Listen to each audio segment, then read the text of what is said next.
Whitetail myth busting with Dr. Strickland from Mississippi State University. Some questions I've had, some questions you've probably always wondered about whitetails, and he shares what science has to say about some of the most common whitetail myths. Hope you guys enjoy this. Here we go. But I want to do some myth busting here. So there is just these whitetail adages that people kind of take for fact, and they've kind of been cemented through various forms of media or maybe just deer camps.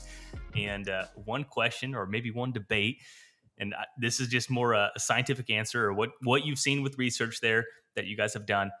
Point blank, are mature bucks nocturnal? No.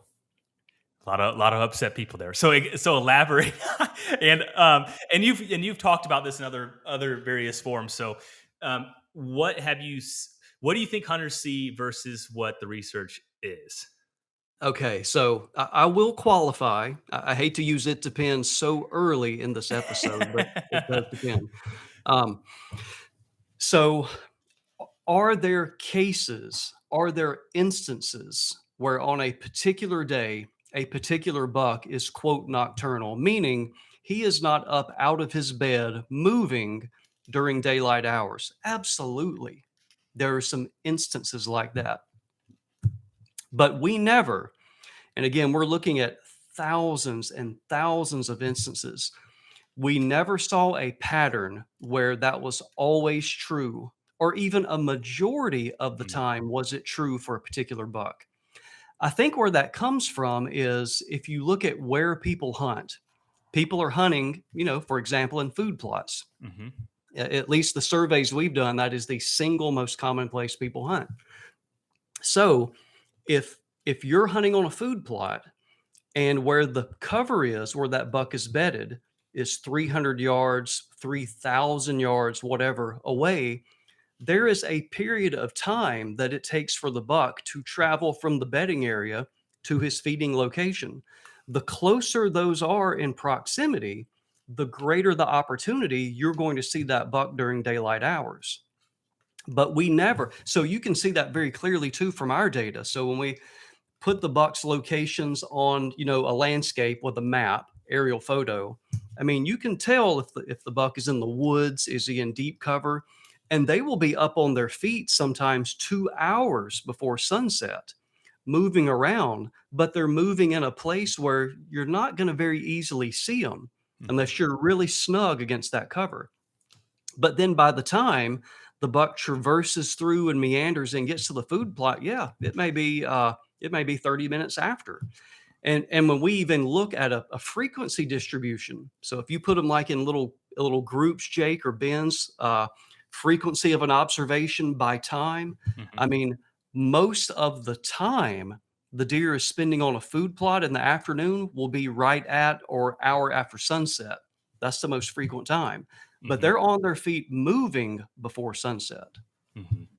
And so, in essence, someone listening to this right now that is, well, that one big buck that comes on my farm every now and then, he's nocturnal, I swear by it. And then what the research shows is, well, he probably, there's not adequate cover for him to be bedded nearby or to the destination food source that you're observing. He's probably I further would say he is nocturnal relative to your observation point. away. Yes. Mm-hmm. Mm-hmm. Yeah. And so, in theory, for someone that was putting in a food plot, let's say there was a blank canvas, would you would want to have that maybe, would you say 150, 200 yards from where you would predict him to be wanting to bed based off cover? Right. Couple hundred yards would be good. And even, Jake, here's another thing you can talk about or think about is this all depends on your situation. This all depends on, do you own the land? Can you manage the land, et cetera, et cetera. But isn't it better on your property to create a culture of deer going to a food plot to eat rather than to go to a food plot to get shot at? Right. Absolutely. I mean, in all seriousness, Yeah. yeah. Yeah. So, I mean, what we recommend, and you can always make exceptions in the South. There's sometimes it might be a weekend where we got to kill a lot of does. So I'm not saying that's Mm-hmm. a bad practice all the time, but I think we make it to where when you watch the behavior of deer when they come out on their food plots, they're skittish. Yeah. They're looking around. If there's a box blind that's not concealed, they look at it every single time. A doe does a head bob the whole time looking, you know. What if you set up your hunt to where you're intercepting the deer on the way to food, not Mhm. at the food? Mhm. I think long term, that's just going to set up a far greater hunting culture. There's going to be less disturbance. And, food plots obviously are used to harvest deer and to observe deer and so forth, but it also is an opportunity for nutrition for your deer Mhm. herd. So let's not have them scared to eat. Yeah, that's fair. And the other thing there too is depending on the food source, a lot of times you're stuck there in your blind or in your tree stand, and if you have a lot of matriarch does in there, you're gonna get busted. I mean, even Yes. if you think you're concealed, more than likely you're gonna get busted. And so that's an excellent point. So, in to summarize all of that, bucks are not nocturnal, and it's just relative to where they're spending their daylight hours and how far the food source that you're observing is kind of that correlation there. That is what our data tell us. Sure. Yes. Based off of thousands of deer, or Yeah. I mean, there's a lot to quantify that. That's just not a very small study. But I will say this. I mean, I try to always qualify when I say on the average and what we've seen and our data suggests, and it's not meant to be a wiggle word. But I do remember at a conference, this was years ago. And this was before GPS technology, but this was on a heavily hunted area. I can't remember if it was public land, but it was somewhere that was hunted hard. And they did have a VHF or a radio collar on a buck. And I distinctly remember that that buck would stay in this particular cover patch until after dark. Mm, But I think that's just because day after day after day, there were just so many people moving around that he just stayed hunkered mhm. in that cover until he detected the hunters had left the property. Yeah, yeah. So I think that can happen, Sure. but it's not the norm. Okay. Yeah. I mean, how much do you credit whitetails for adapting for survival on whatever parcel? Because I mean, that's a clear adaptation to stay alive. Is why they stay in their bed till dark. I mean, do you Yeah, believe that yeah, whitetails are notorious for being able to adapt to their situation? absolutely. Stimulus and response, conditioned response. They're conditioned to respond and repeat things that have a good outcome for them, and they avoid things that are a bad outcome for them. That is the key to their survival. Yes. Uh-huh. And we play a role in that. We're a predator. Hmm. They Well, don't distinguish us any differently than a coyote, a wolf, or a bear or a lion. We kill them. yeah. What would be an example of positive stimulus for a whitetail then? Just undisturbed feeding or undisturbed period, really? It Yeah, would probably I be the think that's overarching thing. I think that's the single best example. If you went in management wise and manipulated the landscape that repeatedly provided a good outcome, in this case, like you mentioned, a meal, then yeah, I think they're just going to be conditioned to remember that there was a nutritious meal there, and they're going to go back and back again. Hmm. It's not until we disturb them and scare them or they detect our presence that's going to make them wary and change their behavior. Hmm. Okay. Well, and this is probably a pretty obvious answer on your end, but this is another thing that I think a lot of people maybe fall into. And I think it's maybe even a myth, maybe not. Maybe it's a stretch on my end. But do you think that all mature bucks do the same thing? Like we can put bucks in a shoebox and say this buck is going to do this because that's what bucks do. Uh, Maybe with the exception of they're going to get hungry and they're going to want to breed a estrus doe. Hmm. I would say that's probably about all we can say that every single buck is going to do that. Yeah, I think they're individuals. Some of this there's a lot of evidence, not like genetically, but behaviorally, going back to what their mother did for success.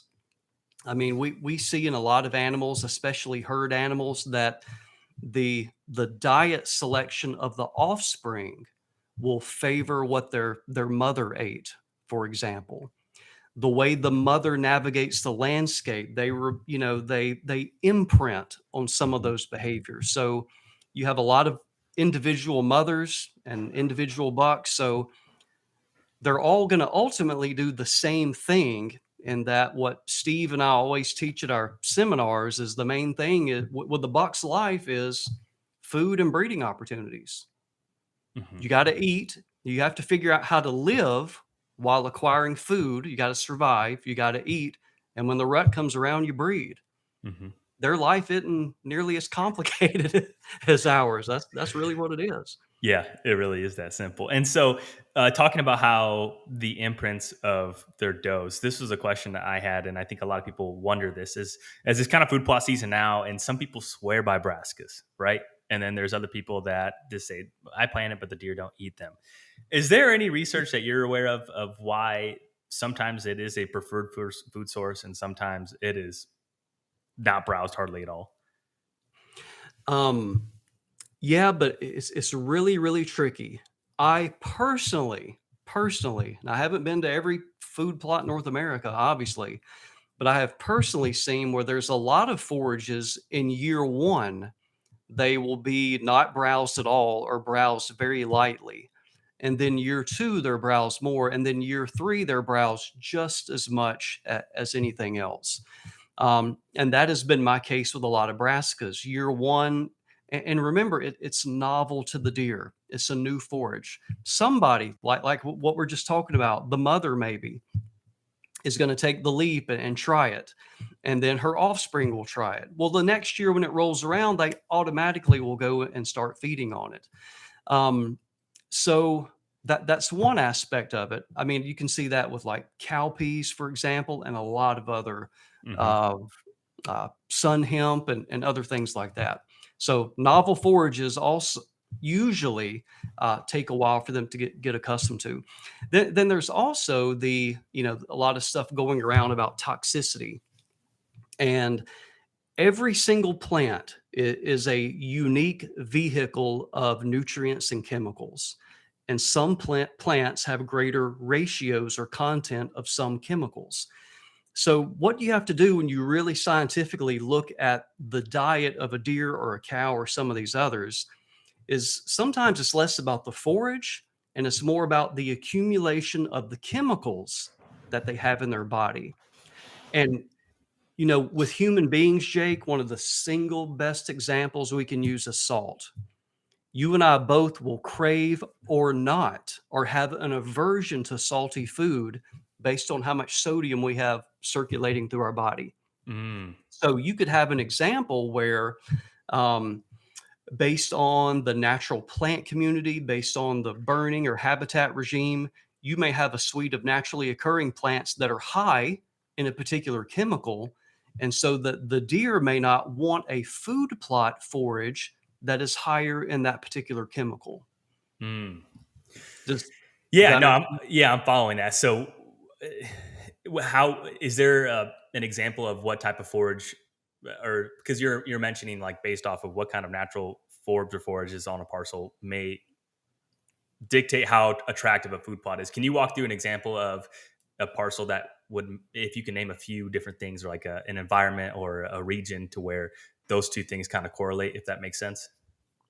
Okay, On me. so we'll use the brassica example, but I'll have some others as well. Uh, One thing that brassicas generally have a little bit higher content is sulfur. Have a little bit higher sulfur content. Deer have to have sulfur. If they have a sulfur deficiency, they will seek out forages that have a greater sulfur content because they're looking for homeostasis, the chemicals in their body. But if you have in our case, say a managed landscape with a lot of forbs, broadleaf plants, a lot of forbs also have a higher sulfur content. So it sounds like there's something negative with brassicas, but anything you say about a brassica, I can also say about pokeweed or ragweed. And deer relish those plants, but they also have a higher sulfur content. So if they would be eating a lot of those naturally occurring plants, they may not select for a brassica as much, for example. But Mm. you can turn right around and say the exact same thing for white clover or alfalfa. Their diet is not entirely made up of those forages. If you force fed a deer alfalfa, for every feeding bout, it's going to get sick and die. Mm. I mean, they have to have this diversity of forages in their diet. And you can even, something we're working on, but this has been demonstrated time and time again with livestock, is that they will often seek out a particular forage in the morning feeding bout and a different forage in the evening feeding bout, because physiologically they can't handle that forage 2 times a day. Mm. They essentially have to detox and have another forage. That's interesting. That's really interesting. Well, I get feedback like that all the time too, with people that say have a pretty big food plot system, and they can see that there's standing soybean over here, there's standing corn over here, and they've got a very high protein, whether it be a cereal grain or clover back here. And that they'll just notice that there's just this rotation based on Mm-hmm. time of day and day, where there's just more concentration on a particular forage than the other.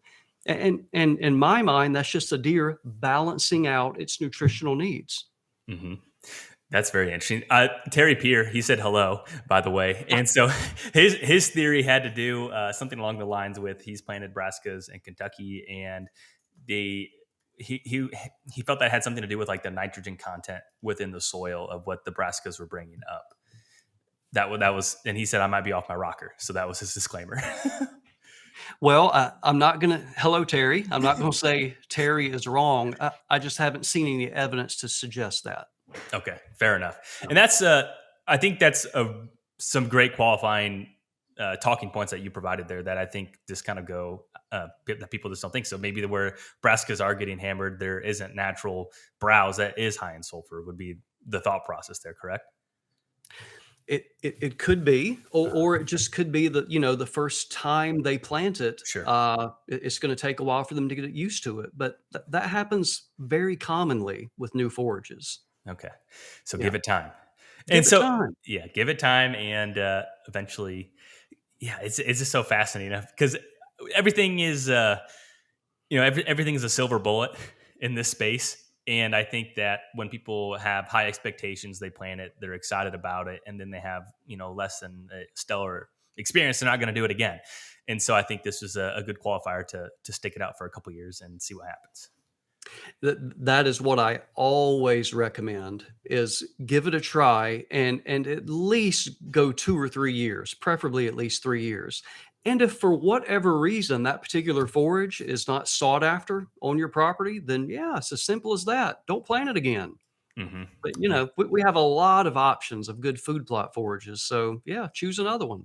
Yeah, excellent. Okay. Well, like I said, I gave you a disclaimer. We're going to be jumping around here a good bit here. And we kind of touched on this here a little bit earlier, is the two personality types that you guys have seen is sedentary and mobile. What is the breakdown in general percentages of most bucks being more sedentary and then less being mobile? Would that be a correct assumption? Yeah, it's actually about 2/3. So 60-ish, 70% are the classical, what everybody thinks. They have a central place, a sedentary personality and home range. And all that essentially means, if you plot all the dots on the map, it essentially forms a circle or some derivation, thereof. Mm-hmm. And that just means that they're always in there bouncing around. So their daily home range, the daily area of use, is just always in that larger seasonal home range. Mm-hmm. As compared to what we call these mobile bucks, that just essentially means they have two separate activity hubs, activity centers. Now, what to make it even a little more tricky, Jake, is that within what we call these mobile bucks, there's two subcategories that we call bouncers or shifters. And that may not be the best explanation, but just we came up with bouncer because we thought it looked like a pinball. Sure. And that means that it is a mobile personality. So there's two distinct but separate areas that they use. And the bouncer just means they're bouncing back and forth. They're using them. It may be 3 or 4 days, 5 days over here, they're going back and forth. And then what we're calling mobile shifter is that they will use this new area for a long period of time. They have shifted to this new home range. They use this new home range often for months, and then they shift back. And the shifters or even the bouncers that how far I know it depends, but in a theory, like, is it 3 miles apart, 2 miles apart? I mean, what qualifies it being two different ranges? Yeah, the way we kind of set it up is number one, are they discrete? In other words, there is zero overlap. They are distinct and they are different. And then those two, I think the closest ones we had were less than a mile, but we had some that were 4, 5, 6 miles. Hmm. Oh, heck, we had some that was 14, 15, 16 miles. And that was that what state was that in? Well, the one you probably saw on social media, yeah, that was the buck that would go to Louisiana Yeah. and back. But we had several that were like that. They just didn't swim the Mississippi River. That's crazy. Yeah.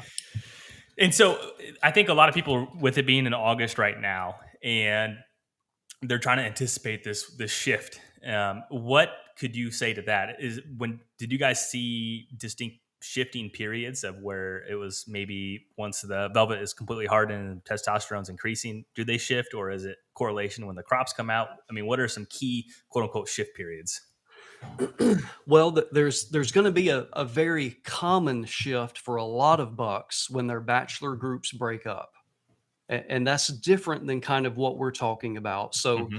there's a lot of bucks when you see that bachelor group of 3, 5, 6, there's going to be some of those that are going to be homebodies.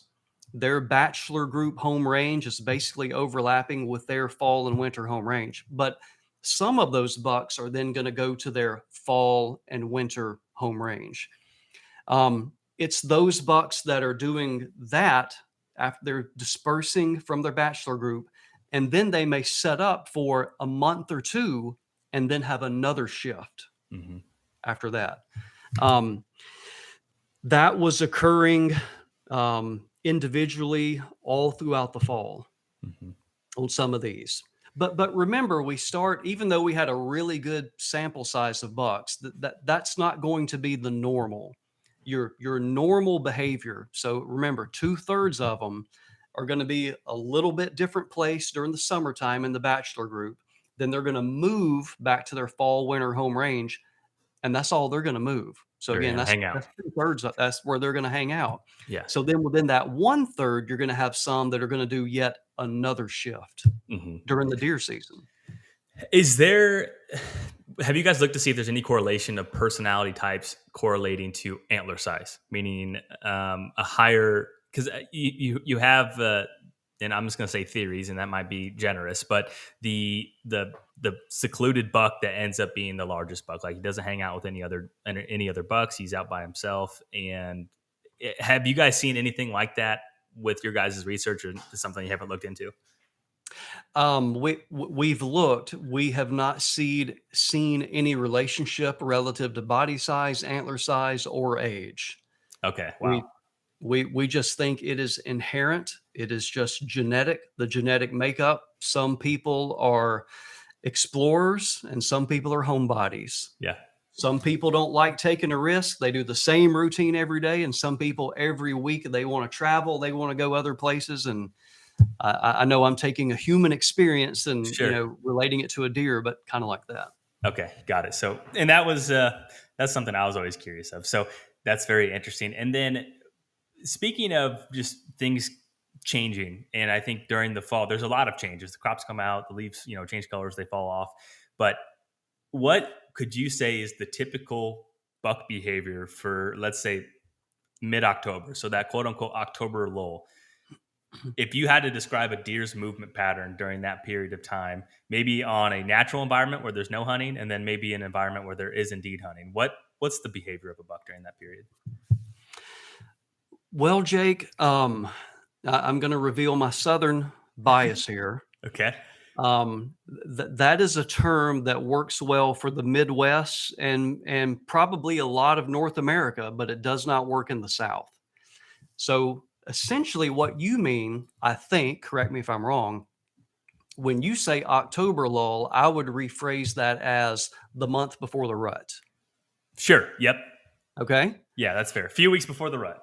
So the October lull for you in down south could be the November to early December lull for Sure. us. Okay, so I'll just answer your question relative to our GPS data where we see, and I'll say the month before the rut, we don't see any difference in movement behavior 2 months before the rut to a month before the rut. It's all the same. Now, there are a lot of people that see differences in, let's call it the observation rate or the photo capture rate of some certain bucks before the rut. I cannot deny that is going on. It very well may be going on. And it may be that the month before the rut, in October in your case, now you have hunters on the landscape. So maybe they're in the same areas, but maybe they're moving different routes, or maybe they're moving different times a day because now they know I smell hunters, I hear hunters. Their movement behavior changes a little bit. But when we look at our metrics, like total distance traveled in a day, weekly home range size, all those things that we use to calculate movement behavior on a daily, weekly scale, we do not see any difference at all until right before the rut. And then right before the rut is when it goes bananas. And Mhm. that's when they can, double their daily movement rate at that time. Wow. So, with that being said, it's usually any reduction in sightings throughout the month of October is probably impacts from hunters. If you were to back me in a corner and say you have to come up with an answer, or what answer would you bet on? Would you Uh-huh. would you place a large amount of money on? That would be my bet. Yeah. hmm And with that being said, what should hunters do? I mean, we're getting further out on that branch, but we'll just explore it a little bit further. What should hunters consider with that being said? Well, I guess I'll just repeat because I think the data support this. I'll do what a lot of very successful hunters had said for a long time is that keep disturbance at a minimum, and that even includes scouting. That even includes when you're checking your trail cameras, is whatever you can do to minimize the number of times deer, particularly a buck, detects you on the landscape, the better off you're going to be. hmm But it's really hard. Yeah. And like from the study we were doing, these turn into, Jake, pretty complicated questions. So I'll ask you, what is disturbance? I would say How would you disturbance. how would you measure it? Okay, I think disturbance is any well, because I mean, like a coyote could be considered disturbance, but that's outside of our control. So Let's say human, okay, so human or hunter human disturbance would be anything that would impact a deer's movement from what they would have done otherwise that day. That would be how I would answer that. So if you were in an ag field at 11 o'clock that day, but he still went out there and fed that evening, I don't think I would qualify that as a disturbance, but that's what I would say. And then how to measure that would be very challenging because we don't know what they're thinking. right?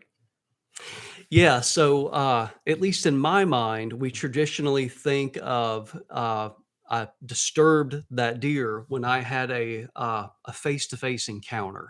hmm You know, the buck was 100 yards away, 50 yards away, whatever. It saw me, it smelled me, it blew, the tail came up, and he hightailed it.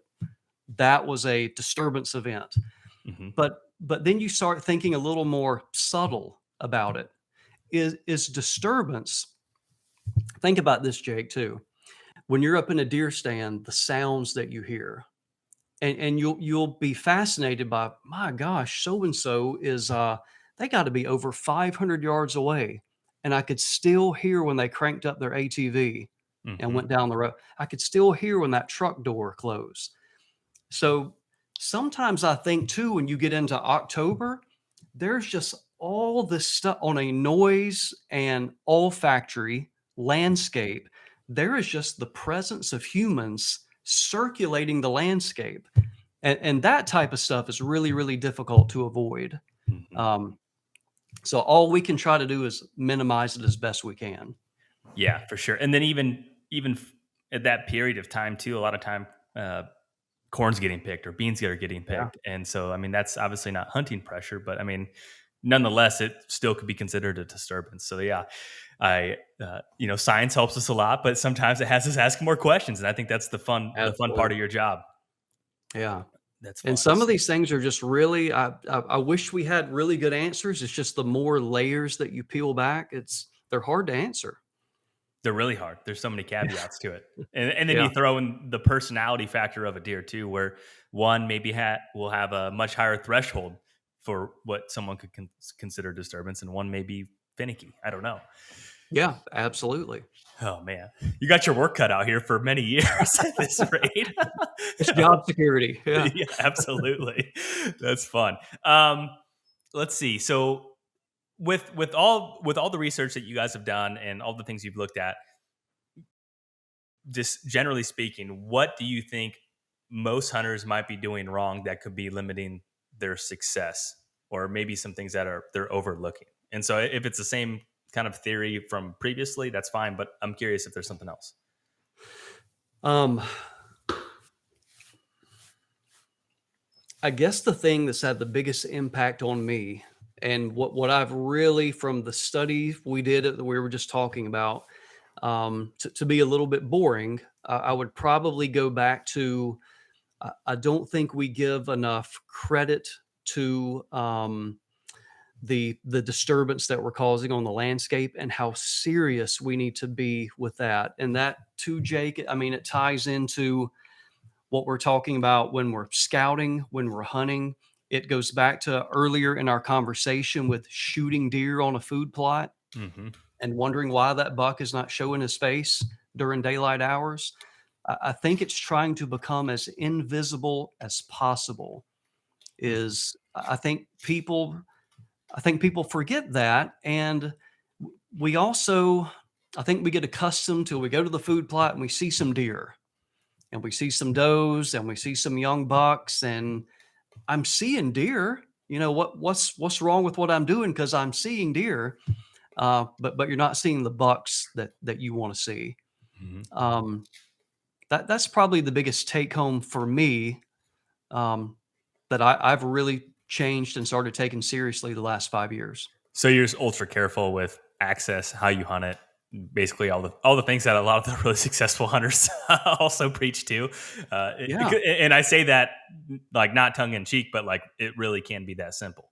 yeah, I think so. And I mean, just like you mentioned, look at all these people that year after year after year kill these big deer. They take all this very, very seriously.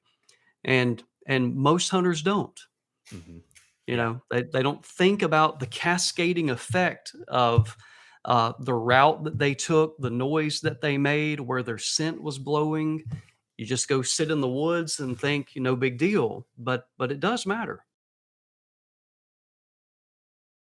Yeah, absolutely. So another thought or misconception that I'd like to get your perspective on is the thought process that younger or more immature bucks cover more distance in the rut versus a mature buck. And so let's say, is there data that a 2 or 3 year old buck does cover more ground than a 5 or 6 year old buck based off the data you guys have?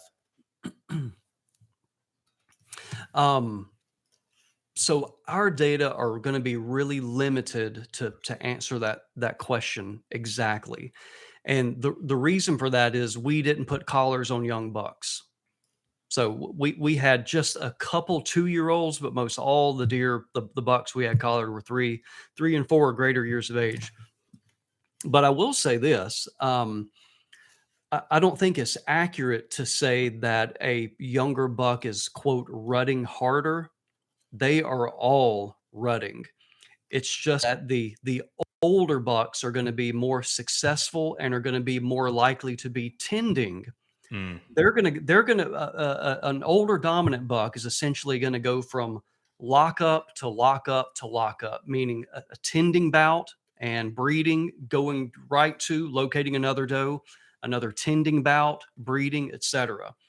The younger bucks, 1 and 2 in general, are opportunistic. And what is really fascinating, this one of my colleagues in South Texas on one of these really big South Texas ranches where the buck age structure is what we call even. And so literally half of the bucks in the buck population are mature bucks. Mm. And so you would think in that context, well, a yearling or a 2-year-old would never have a chance to breed, but they do. They do it opportunistically. So what happens in that context, and in your backyard and my backyard, it's a numbers game. It's a frequency game. During the peak of the rut, those younger bucks have opportunities because within a 1 to 2 week time span, there are more does simultaneously in estrus than there are mature bucks that can tend and breed them. Mm. So that provides an opening and an opportunity for a young buck. That's when they get their opportunity. That makes perfect sense. So in theory, a more immature buck, because they're more opportunistic and not tended with a doe, is frequently they may be more visible in theory than a mature buck. Yeah, and in say excluding South Texas, Sure. where you have that extreme positive situation. But first of all, younger bucks are more numerous in the population. So at any given time, Mhm. there's more More to yearling bucks see. on the property than more two than three, because of Mhm. mortality events. So yeah, you're going to see those bucks far more often than the mature bucks, just because there's fewer of them on the landscape. And then if there is a doe in estrus in the neighborhood, they're going to be on them, tending them. Mhm. With all the research that you guys have done and understanding all the GPS data, when is your favorite time? When is your favorite time to hunt, personally? All the time. Yeah. But I will say this: I think your strategies change. I think uh, during the pre-rut, I think you can still be kind of strategic regarding where a buck may be, and he's kind of still following his normal, habits and so forth.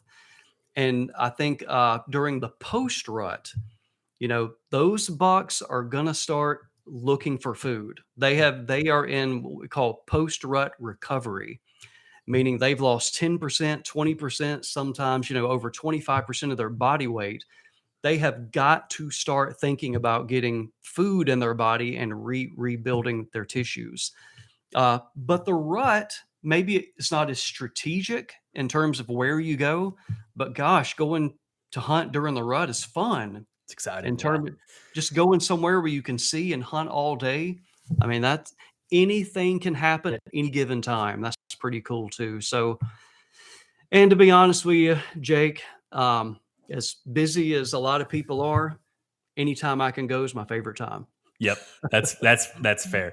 Here's another myth, and I don't know if you guys have any data to answer this. Do you feel, based off of the products that are available, can you beat a deer's nose?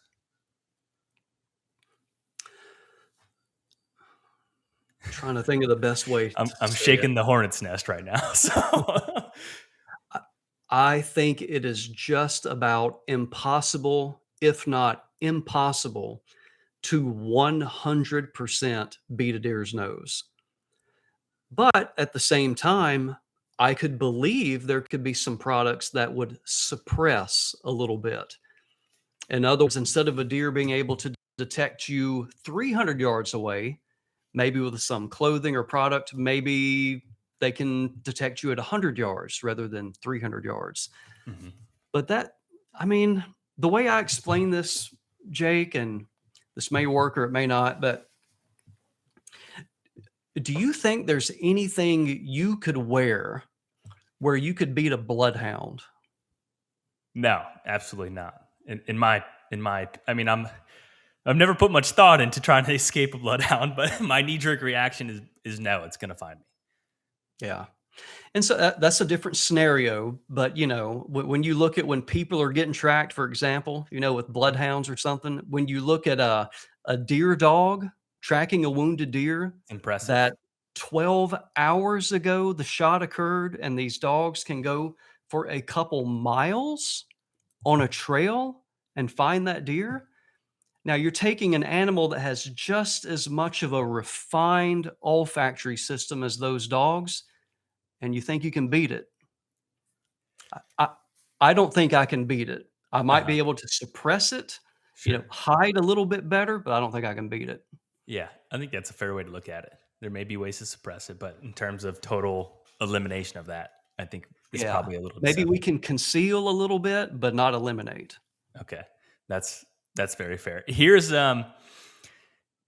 another question, and this is I we talked about this last time, and so do you think there is at any point research will show that wow, deer do move different with the moon? Like, so it's like the research doesn't show it now, but there's so many people, and I don't really fall on any side of the fence on this personally, but there are so many people that absolutely swear by it. There's people that have observations that that set that up. Do you think that at any point, and it's just your gut feeling, that sometime down the road there'll be some revelation like, oh, it does have some level of impact? Maybe so. So two things with me, the way my brain tries to reconcile this question. Number one, I think it's gonna depend on what do you consider to be success for that type of analysis. Let's say they move 1% further, or they Mhm. start moving 1% sooner. You could set up an analysis to where if there's a 1% difference, then that was in support of the moon theory. But in real world terms, is that a meaningful outcome? Is that gonna, Jake, change your behavior as a hunter if you saw a 1 to 5% increase? Maybe five, and the Maybe reason maybe five, maybe not Yeah. one. And so we travel and interview a lot of different hunters, and there's a lot of guys that are obviously have some things figured out, and like they all have a similar concept with hunting around that full moon, late October or maybe early November, and it's just like those are their dates.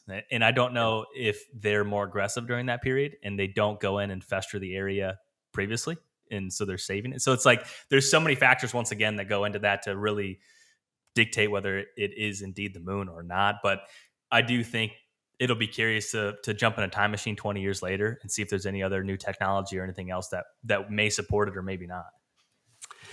Um, so yeah, I would I get well, yeah, I would be surprised. And here's why I would be surprised. And I try to be really open and transparent. And when I'm wrong, say I'm wrong and move on. Uh-huh.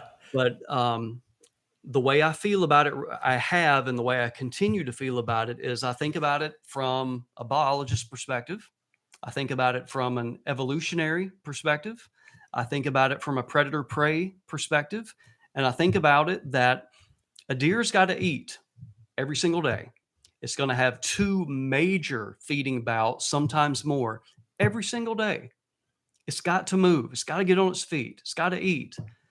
What does the extent and or position of the moon have to do with that?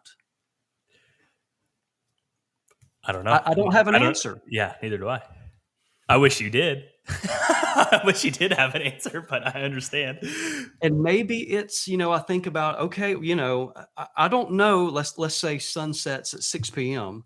I don't know if that buck's going to get out of his bed at 5 or 4:30 or 5:30, but that buck's going to get out of his bed and go find some food.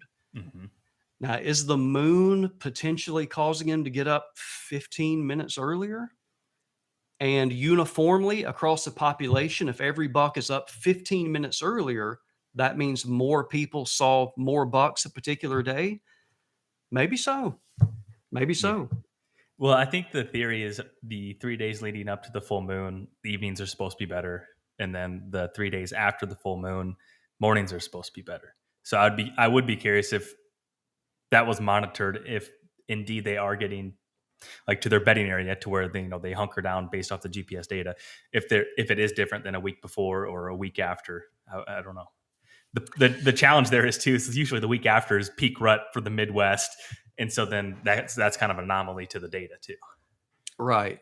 And that's what statistically we call confounding factors is, What's that mean? there are other external reasons outside of your experiment that can be confounding your results, leading you astray. Mm. So you provided a great example. I'm totally at the exclusion of everything else going on. I'm just looking at this moon phase and looking at the deer movement response.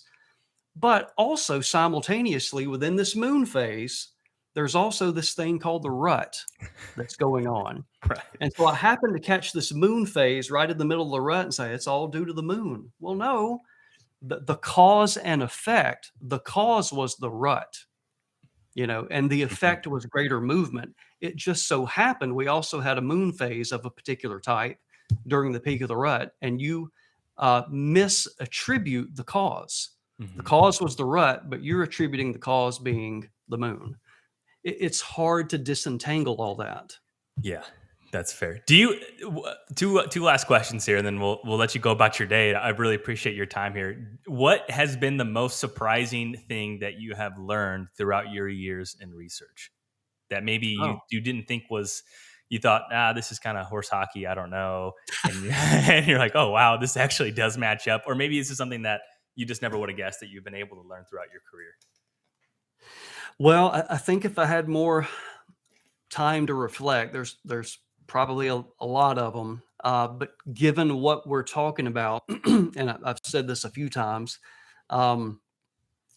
your words, I thought it was complete horse hockey a decade ago when really good hunters that were really using trail cameras started saying, "Hey, what's up with this buck leaving my property?"